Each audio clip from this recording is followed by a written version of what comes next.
The reason why I brought you on, Beto, not only do you have one of the nicest setups of any 49er fan in the world, but you do know a lot about this team. You've been a fan for how many years do you think you've been a fan of this team? Man, I started in '78. Okay. So you So got to see this team in multiple different time periods, right? In the 70s, not great.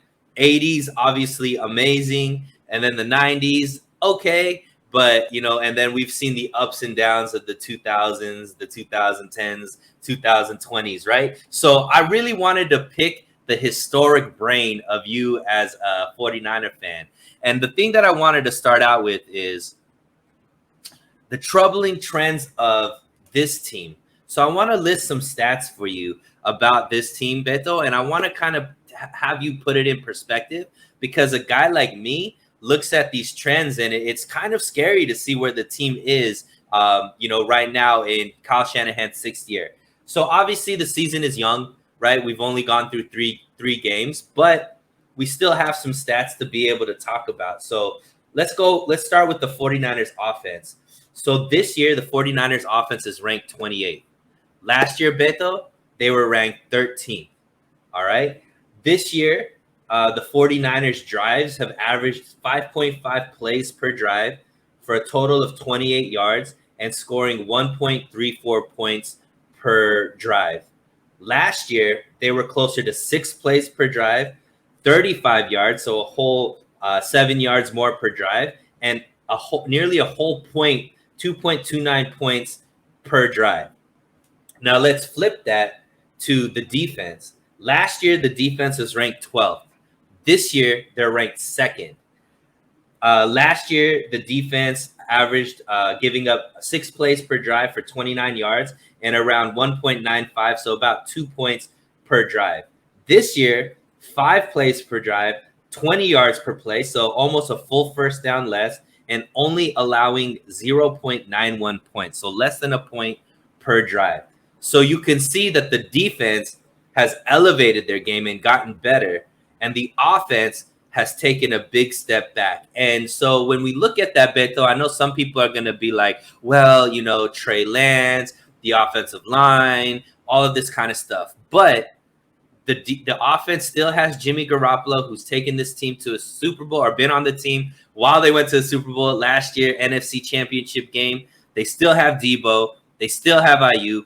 They still have, Juszczyk. They still have, Trent Williams in the first 3 games. McGlinchey, still a lot of talent. And the defense actually lost Jimmy Ward. Ark Armstead hasn't played all of it. So it's like for some reason, the defense, even though they're losing really good players as well, they're able to still elevate their game where the offense has lost a lot of steam. And a lot of people are just blaming like injuries and things like that. So tell me, Beto, should we read into those stats at all? Should we be, troubled by that? Or is this just kind of normal for this part of the season? well, based on last year, man, being in 3-5 when we faced the Rams on the Monday night game, coming off a loss to Arizona at home with their backup quarterback, there was concerns there as well, and people were kind of freaking out. 49er fans legitimately have the right to kind of freak out offensively side. A lot of people have questioned as Shanahan, is he ruining a good Super Bowl defense by the production of this offense. I seen I started watching the Niners, Sunil, way before Bill Walsh and Joe Montana. Right. So when Bill Walsh came in, everybody knows Bill Walsh as a genius. A lot of his tree of coaches have been successful. The West Coast offense that was invented by Bill Walsh. I see that all that transcend on live TV. I seen Joe Montana able to operate that offense that Bill Walsh wanted prior to Joe Montana. Bill Walsh cannot get this offense started. He had trouble leading this offense. Once they drafted Montana, once Montana took over and never looked back, this offense completely changed. I believe that Kyle Shanahan is in the same boat. Um, Trey Lance was the guy that he chose, that he wanted to tie with. Unfortunately, due to injury, that got set back. Uh, Jimmy Garoppolo was never the fix. He was never a quarterback that could take this team above and beyond the Super Bowl. He was always a plug and play quarterback for the time being. Kyle Shanahan needs a quarterback that he can work with. And I believe that's Trey now. I mean, Trey, excuse me. Mm-hmm. Now, fans are a little worried, okay, based on the production that we saw last week against the Broncos, which was terrible. A lot of it, I do believe that Jimmy, even though I'm not a big fan of Jimmy, the reality is that he's not in sync with his receivers. He's not flowing. It's if football is all about, are you in sync with your receivers? Are you guys on the same page? When the receiver cuts to the left, the ball has to be already up in the air. And a lot of that needs to be worked out. And the fact that Jimmy wasn't in training camp, Jimmy wasn't part of this team because honestly, the Niners thought that he would have been gone this year. And this Right. offense was built around Trey. The offensive line was built around Trey. And now you lose Trey in week 2, Sunil, and now you're forced to go back to Jimmy G, who was out Right. of shape, and expect him to get back to that playing quarterback that he was last year late in the season.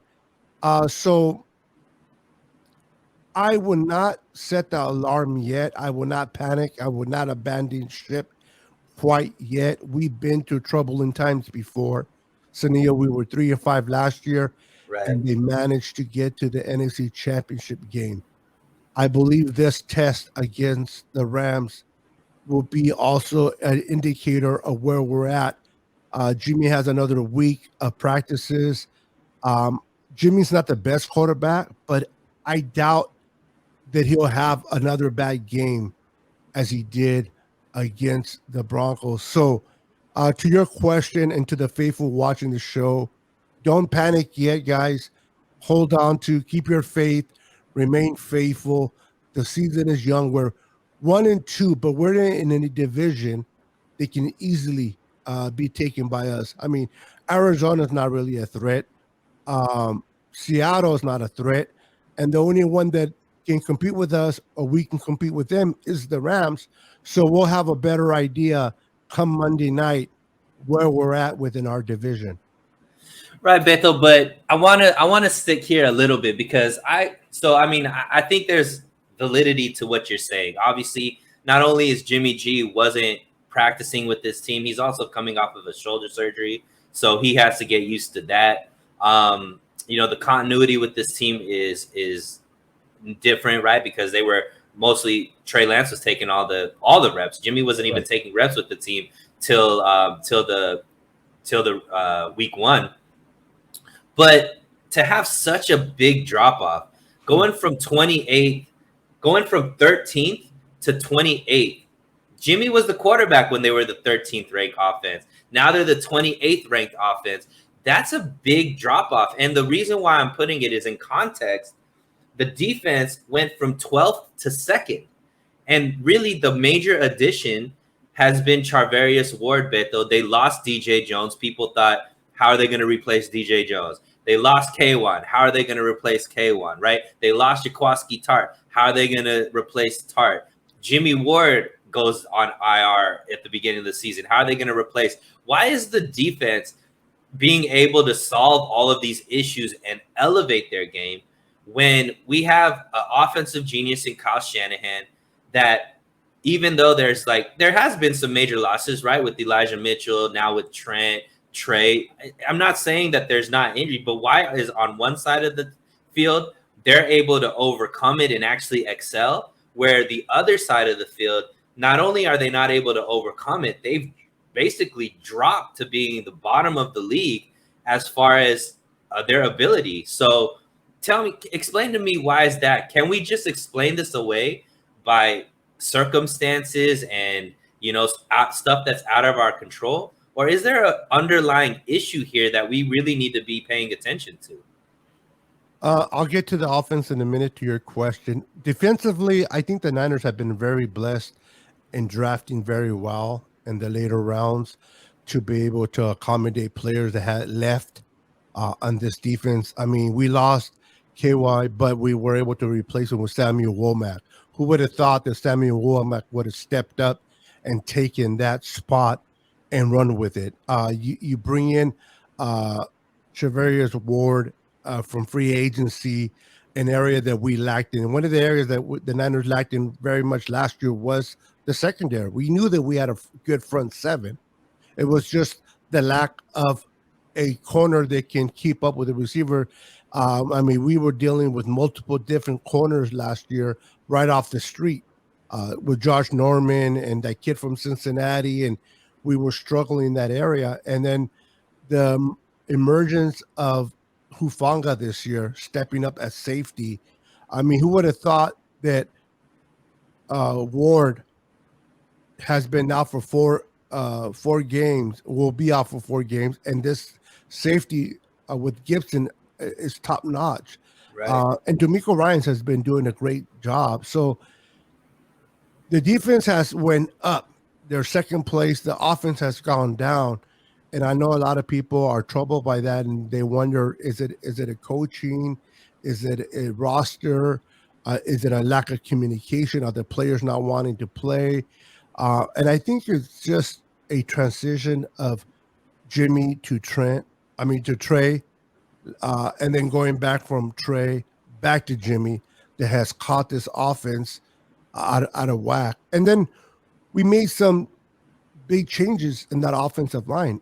So Neil, I mean, we had to replace Tomlinson with Banks. We had to bring in a new to us, but Jake Brundle as a starting center, and then we went with a rookie, which we hit on as well, and Spencer Buford. Who would have thought that when we drafted him, he would have been playing and starting for us, because we would have to depend on Daniel Brunskill, and he's been hurt.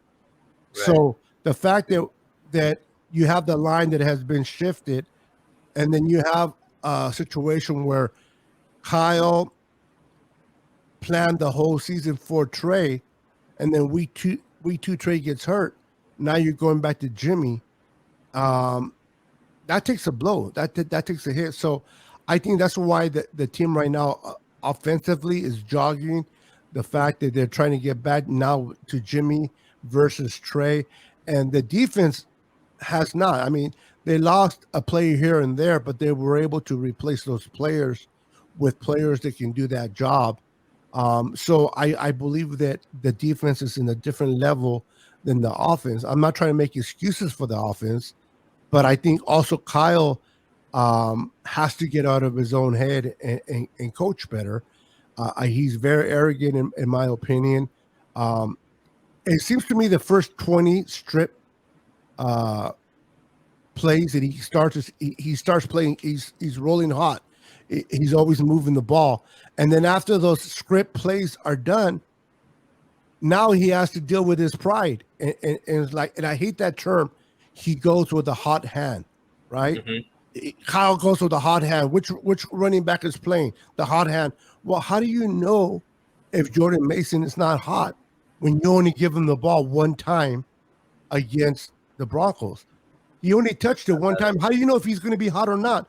You don't know that. Right.